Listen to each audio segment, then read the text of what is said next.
everybody. Peace. Welcome to another episode. And today I'm going to be talking about how our relationship with the world, the earth that we live in, is so related to how we relate to so many other things around us, including ourselves, including those that we care about, including friends and even work relationships and just things and every single thing in general. So let's get right into it. Bismillah. From beautiful seeds to flourishing legacies. What inspired this episode was a book that I was reading the other day. I believe the author's name is Shel Silverstein, and he wrote a book called The Giving Tree. Now, I picked up this book. It reminded me of my own book called The Man and the Tree Stump, even the way he says certain things and just the ideas as well. But the book had a very different concept, which was so beautiful. So my book is more about empathy. It's more about the relationship between a living entity in the world, such as a tree, because we believe as Muslims that things around us have souls, including the mountains, including the skies, including the trees.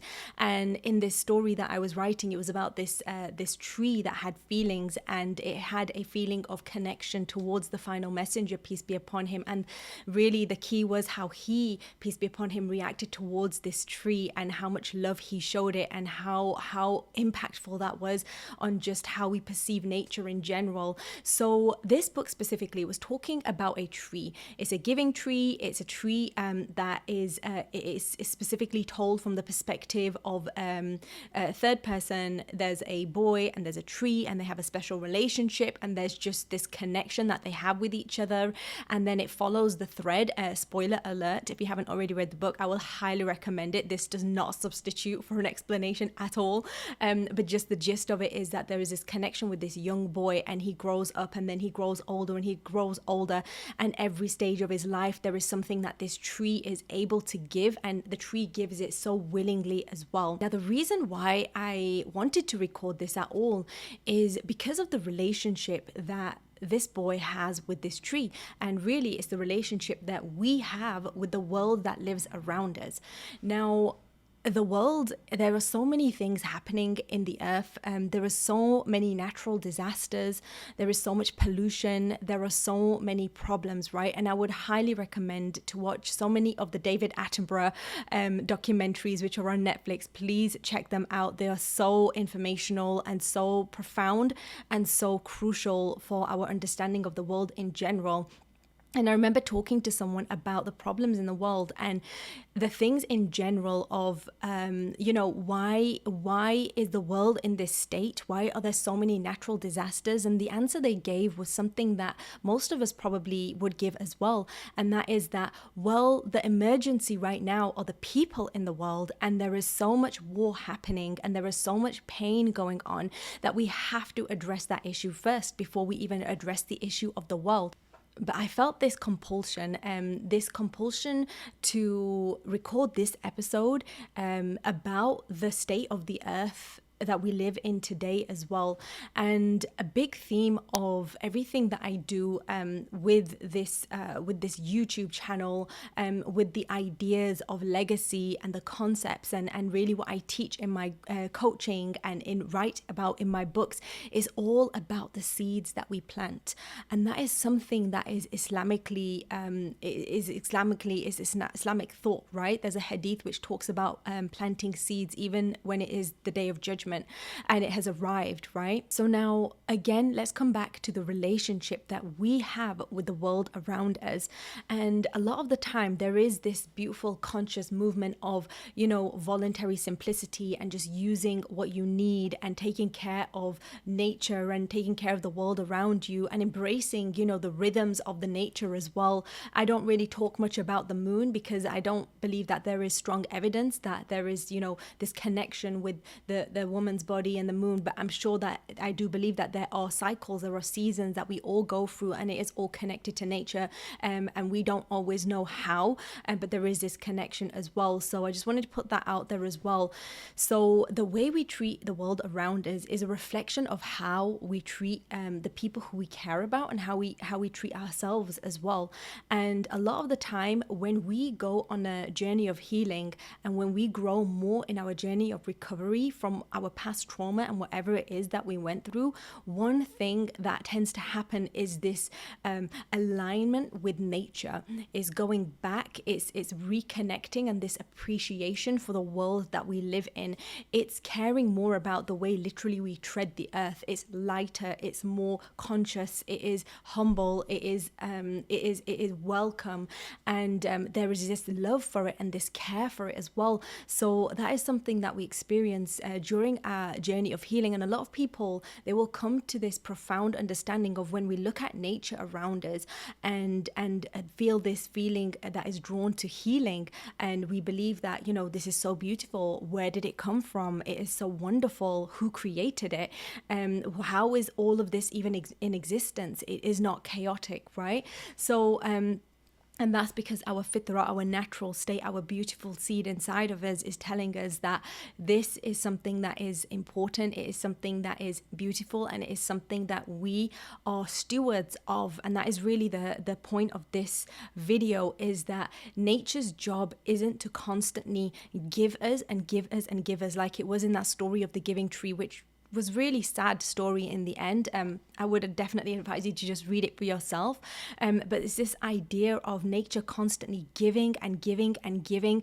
And what we do as humans is we take, and that is something in Islam that is fully acceptable, and it is advised as well. Take from the earth, take what the earth gives, and use it for something that is good. Use it for your ultimate purpose. But what tends to happen, and what is happening right now, is that we are in a state of natural emergency, where we are trespassing so many boundaries of the earth. Some of those boundaries are the air pollution. Some other ones are other things which are related to the way we live our lives in general, the fumes that we use, again, the air pollution. There is dust falling from skies. There are cities with smogs above them. There are plants with dust on them. Literally, you touch them and the dust comes off them. If you live in a place like that, then it's a very dangerous place, because the world isn't supposed to do that. The world is heating. So anyway, I don't want to go onto this thing where it's like, oh my gosh, the world is collapsing. And what really this call to action is to understand that, yes, Earth is here to provide, and Earth is a place that we are going to be returning to. But there also has to be an aspect of consciousness within us where we use our healed versions, and we heal even more by making the earth something so much more we're grateful for, right? Showing gratitude in whatever that form is. And I really hope that our children can continue, the legacy of planting seeds and being a part of nurturing the earth.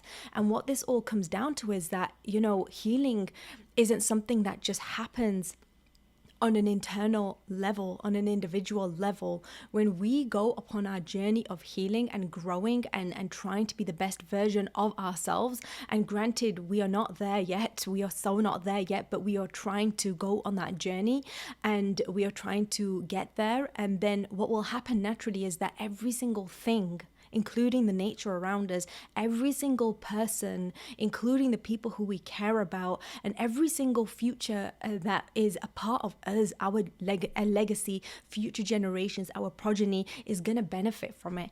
And it will benefit in a way that it is, it's like a holistic thing, right? And everything is connected to our existence as a whole.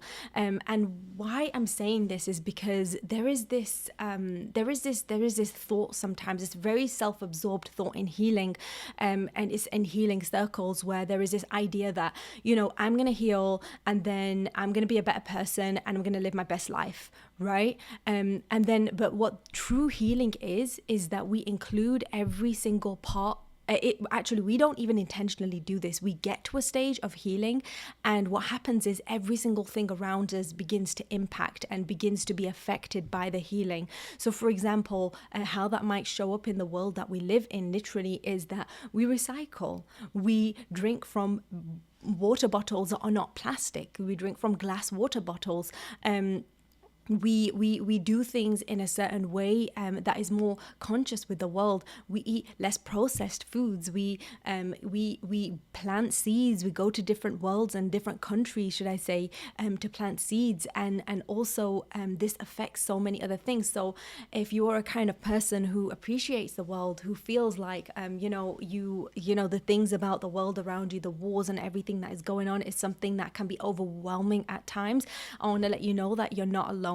And being a part of trying to heal the world, literally without the cliches, but literally trying to heal the world, is something that is a beautiful and important thing as well. And we all need people who are in different parts of our existence, whether it is with people, whether it is with climate, whether it is with the environment in itself and the earth itself, that we are doing something that brings benefit in some way, and that benefit can look different for many people. So this is about like legacies. Your legacy can be something so profound. One of the legacies is planting a seed, and the trees that it helps people with after as well. And of course, this isn't to diminish or belittle or minimize the impact that we want to have, and we really try hard to have on other people and helping them as well.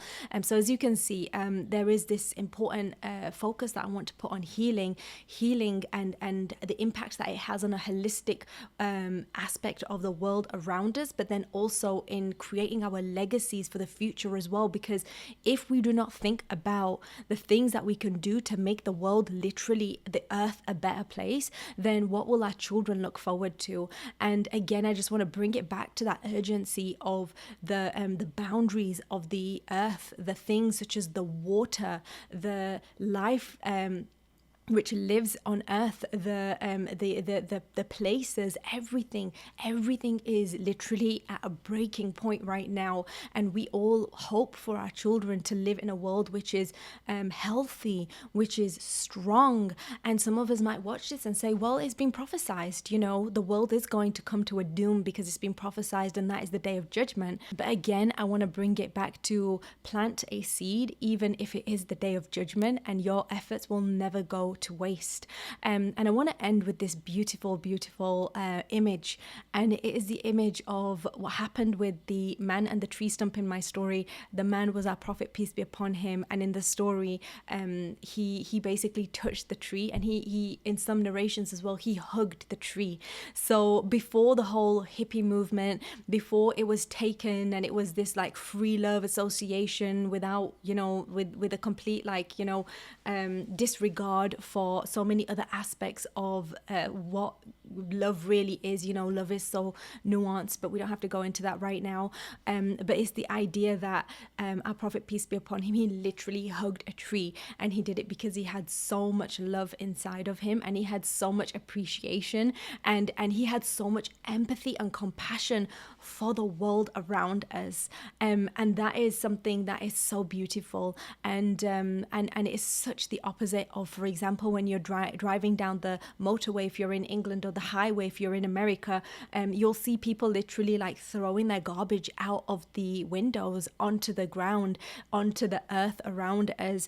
And there are so many books which talk about this. A Silent Spring is a really powerful book. I believe it's Silent Spring, and it's such a powerful book. It talks about the effects of things which are unhealthy, pesticides and things like that. But the concept of we can bring it back really to the present right now, that the world that we live in is such a beautiful world. It is such a beautiful world, and the more that we grow, the more we will see it, and the more connected we will be to it as well. So I hope that you took some benefit from this conversation, and I also want you to know that I do coach women as well. I'm really excited to launch that one-on-one coaching coaching. I also do group coaching that is not always open, but we do cohorts.